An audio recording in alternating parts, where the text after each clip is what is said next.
none of them are dramatically impactful, but when you add all the little things together, they make a difference. Hi, I'm Lee Labrada, and I am here with my friend and colleague, Dr. Dan Gartney. Dan is not only a former competitive bodybuilder like myself, but he is one of the industry's foremost experts on exercise and nutrition and all things having to do with getting into great shape. And today we're going to be talking about some fat loss tips.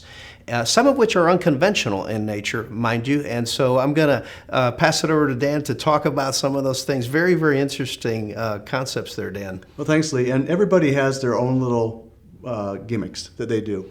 But what I found over time that has worked for me is doing things to aid in fat loss that don't eat into my energy and don't eat into my exercise, don't eat into my muscle building components. And what I try to do is find things I can passively do in my environment that promote fat loss or calorie burning without being active, where I have to exert myself. Mm-hmm. And a lot of times what I have to think, because that's a great state of mind, isn't it, not thinking. So here's about 6 things I do that aid me in fat loss. None of them are dramatically impactful, but when you add all the little things together, they make a difference. And as you know, with fat loss, there's always diet and exercise. Mm-hmm. But if you can make an extra 100 calories a day, 200 calories a day difference, over time, that's where the difference accumulates. So things that I do that are a little bit odd. Unconventional.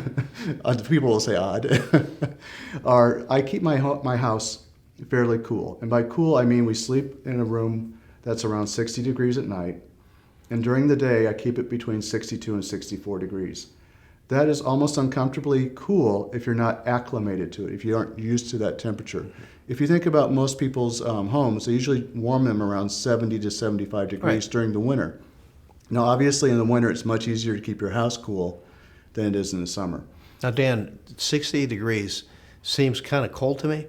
Now, are you running around in the house in your boxers and your tank top, or are you running around? Is my camera on? Yeah, or are you running around with a coat on? Tell us about 60 degrees in the house. This is a great point, because what happens is people in cold environments insulate themselves unless you tell yourself that I am, and you have to acclimate, as I said, you kind of come down to it. Mm-hmm. You need to be fairly exposed in terms of insulation. Mm-hmm. Now, the neighbors have not complained, so I'm not overly exposed.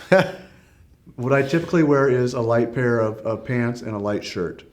And that is very cool. If you think about 60 degrees outside, that's right when if there's a slight breeze or some moisture, you get goosebumps. Mm-hmm. Okay, so it's just enough that I'm not shivering and that my body is making heat passively. Mm-hmm. And that's a process that involves tissues called brown and beige fat. Right. We won't get into those right now, but that's the process I use that, is cooling the home. So the first tip then is keep your environment cooler. Right. Okay, and acclimate yourself to that. Yes. What's the next one? The next thing that I do that's a little bit different is my workstation is a standing workstation. So you don't sit down like most of us do at the desk. You're actually standing up. That's right. And this kind of came about by need. I had a back injury, and afterwards it was very uncomfortable for me to sit. Mm-hmm.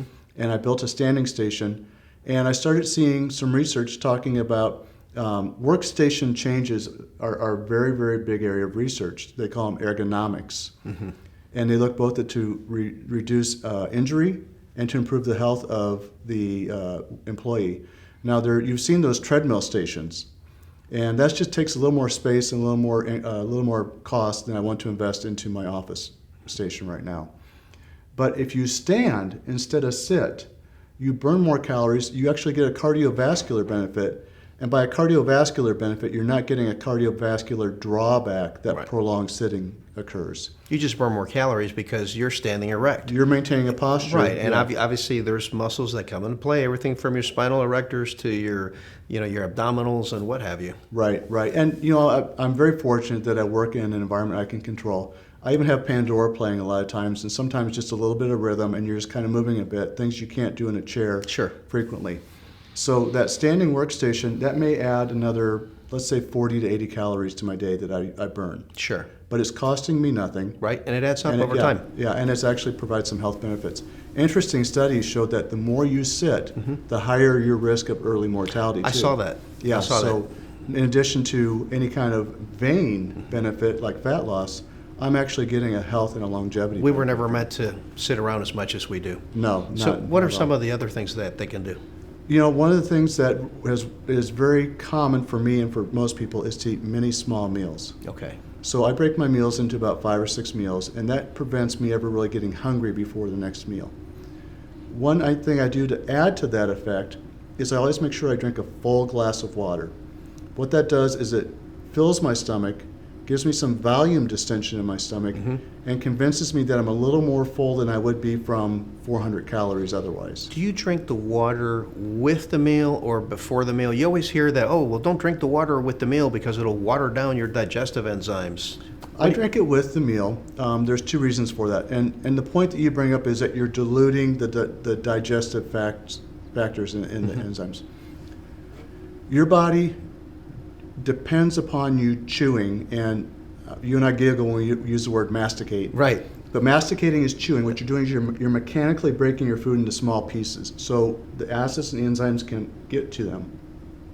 When you put it in solution, you need to have it in solution for the acid to work on. Right. If you've ever had a clogged drain and you pour Drano in there, it just sits at the top. Right. You gotta have a little bit. You got to have water in there and stuff, so it kind of gets through, and it can contact and make contact with where it's trying to digest or break the bonds. So a little bit of water with the meal is good.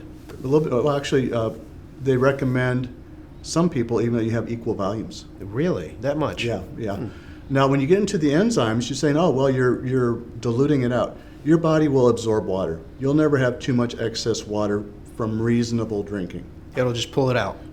It pulls it out, and remember too that your body, you've seen people that have taken, again, products like creatine without taking enough water. Cramps. Why do they cramp? Because water is rushing in there. Right. Your body regulates how much water is present very, very well. Right. You're not going to dilute your digestive enzymes.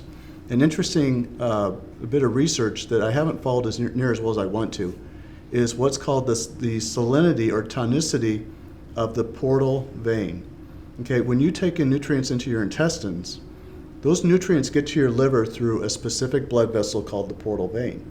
Okay, you eat a lot of nutrients with a little bit of water, that's a very thick, concentrated delivery of nutrients. If you dilute that delivery with water, then it's less concentrated, and the liver doesn't see it as, here's this huge banquet feast coming at me. Here's a reasonable delivery. It doesn't have to work as hard, does it? It doesn't have to work as hard, and it doesn't think I've got to store all this stuff coming. Okay, so a glass of water with each meal. Each meal, right.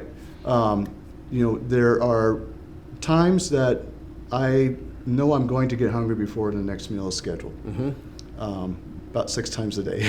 You get hungry all the time, right? I got a great appetite. Okay, like the rest of us. Right.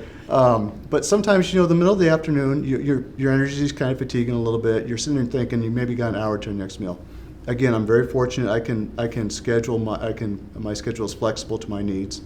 I'll take a half-hour nap if I feel maybe a hunger binge coming on, or I'm just tired. And again, too, the house is cool, so I'm napping. And if I'm fatigued, my body is telling me, "Hey, take a break." Right.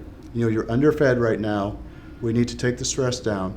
So I will take a break right then, and I'll get past that hunger binge by taking a short nap, 30 minutes. So a little power nap whenever that occurs. And, of course, if you're like most people, you feel your energy dip late in the afternoon. And, there's a reason that some cultures actually do structure naps into their workday. And there are health benefits to it, believe it or not. Interesting. And there's actually even occupational benefits if your job place is set up for that. And it's one of those things too. I mean, sometimes because of work related things, you can't take naps, but there should be times during the day where even if you're just sitting quietly at your desk, during a coffee break, instead of having coffee, you could sit there and close your eyes for a few minutes and just meditate and just kind of wind down. Well, and exactly, and that's kind of a stress reduction, and that's another tip that I bring in. We all are constantly all day long bombarding ourselves with obligations, duty, information, stimulus, input. There's a lot coming in, and if you are in a stressed environment like you're trying to lose weight, sometimes you just need to make sure your mind is cleansed and cleared. Okay, this is not a mental detoxification or me wearing dreadlocks or something like that.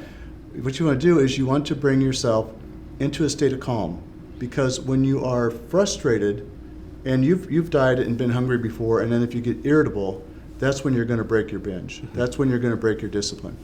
Finding calm time, and especially if you do it towards the end of the day, when you go to sleep, you have a mental hygiene that has you ready to rest.